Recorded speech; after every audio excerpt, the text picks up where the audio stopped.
Glasgow Coma Scale atau GCS membantu kita dalam memantau kondisi dan tingkat kesadaran pasien di ICU. Nah, nilai maksimum GCS adalah 15, sedangkan nilai minimumnya adalah 3. Semakin tinggi nilai GCS seseorang, maka tingkat kesadarannya semakin bagus. GCS dibagi menjadi 3 kategori. Ada eye response, ada verbal response, dan motor response. Berikut adalah keterangan dari setiap nilai di masing-masing kategori.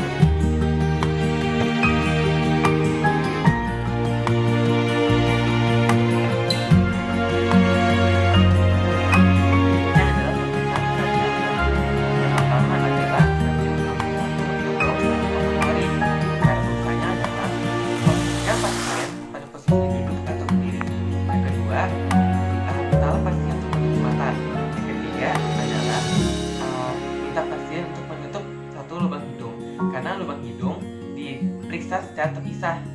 Nah, yang keempat adalah pegang pad alkohol di bawah hidung sejauh beberapa sentimeter. Nah, lakukan pada lubang hidung satunya lagi.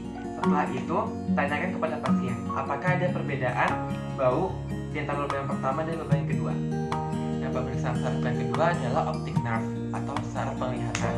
Nah, di sini ada dua pengujian, ketajaman visual dan refleks pupil. Ketajaman visual kita dapat menggunakan bagan Snellen atau log. Dan caranya adalah mintalah pasien untuk berdiri 3-6 meter dari bagan. Yang kedua adalah mintalah pasien untuk menutup salah satu matanya dengan tangan. Nah, apabila pasien menggunakan kacamata atau lensa kontak, tidak apa-apa, biarkan saja. Nah, yang ketiga, mintalah pasien untuk membaca tulisan yang ada di grafik atau bagan Snellen tersebut. Kemudian pupil, caranya mudah. Pertama, kita menghindari salah satu mata pasien. Nah, kita lihat apakah pupil mata tersebut mengecil atau tidak. Apabila tidak ditemukan pengecil pupil, maka harus diperiksa lebih lanjut.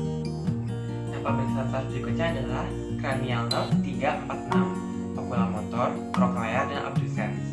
Di sini ada 3 pemeriksaan. Yang pertama, pemeriksaan refleks pupil yang diindikasi oleh saraf oculomotor. Caranya sama, yaitu dengan menghindari salah satu mata pasien dan lihat apakah ada pengecil pupil atau tidak. Yang kedua adalah caranya adalah kita pasien untuk melihat benda yang jauh, lalu perlahan-lahan kita pasien untuk melihat hidungnya. Di sini terlihat pada mata yang normal ada pengecilan hidung juga. Yang berikutnya adalah pengujian gerak bulu mata. Caranya adalah tanpa menggerakkan kepala, pasien diminta untuk mengikuti pointer ini.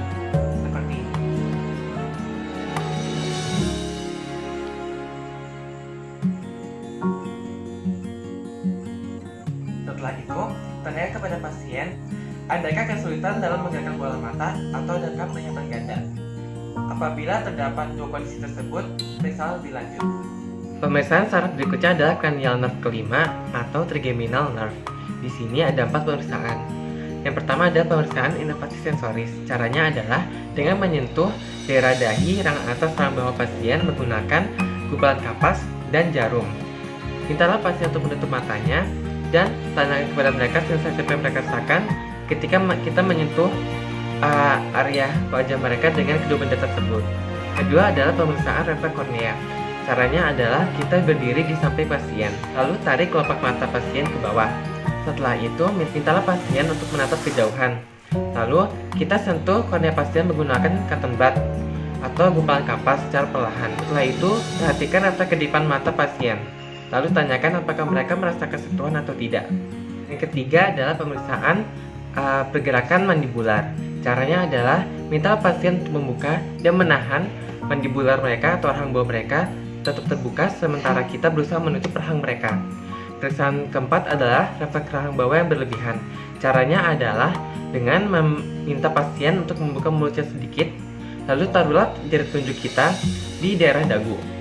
Kemudian ketuk jari kita menggunakan paru refleks. Biasanya akan terjadi penutupan sedikit atau tidak ada refleks sama sekali. Pemeriksaan cranial nerve berikutnya adalah cranial nerve ke-7 atau facial nerve. Di sini, mintalah pasien untuk tersenyum dan menunjukkan giginya. Lalu lihat apakah pasien mengalami kesusahan dalam menggerakkan otot tersenyum mereka. Apabila mengalami kesusahan, periksalah lebih lanjut. Pemeriksaan berikutnya adalah cranial nerve ke-8 atau vestibulocochlear nerve. Di sini dia berperan dalam fungsi auditori dan keseimbangan. Caranya adalah posisikan pasien menggunakan duduk, lalu tutup salah satu telinga. Berikutnya adalah pada telinga yang terbuka, berilah jarak 60 cm, lalu bisikan beberapa angka pada akhir helaan nafas. Kemudian, ulangi prosedur pada telinga yang satunya lagi.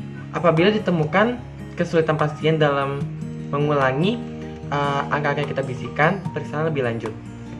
Berikutnya adalah pemeriksaan cranial nerve ke-9 dan 10, yaitu glossopharyngeal dan vagus nerve. Di sini mereka menginervasi laring, lidah, laring, toraks, dan abdominal viscera. Cara pemeriksaannya adalah, yang pertama, dimintalah pasien untuk membuka mulut dan katakan A. Periksa apakah uvula terangkat dan cek kesimetrisan langit-langit mulut. Berikutnya, cek suara yang dihasilkan pasien. Apabila ditemukan suara serak dan batuk, bisa diindikasikan terdapat impairment pada vagus nerve, yaitu kegagalan penutupan sempurna dari vocal cord, sehingga menghasilkan suara yang bergaung. Yang bisa diuji berikutnya adalah refleks muntah. Untuk refleks muntah sendiri dapat diperiksa menggunakan cotton bud dan lakukan penekanan pada bagian belakang lidah. Pemeriksaan cranial nerve berikutnya adalah cranial nerve ke-11 atau accessories nerve. Di sini mereka menginervasi otot SCM atau sternocleidomastoideus dan trapezius. Cara pemeriksaannya adalah dengan meminta pasien mengangkat bahu mereka dan mempertahankan bahu mereka sementara kita memberikan dorongan ke bawah. Apabila pasien tidak kuat menahan dorongan yang kita berikan, periksalah lebih lanjut. Pemeriksaan cranial nerve yang terakhir adalah cranial nerve ke-12 atau hypoglossal nerve. Di sini kita bisa mengetes kekuatan dari saraf tersebut dengan cara menjulurkan lidah pada sisi pipi dan menekannya seperti ini. Nah, mungkin ini saja yang bisa saya bagikan kali ini. Semoga bermanfaat. Dadah.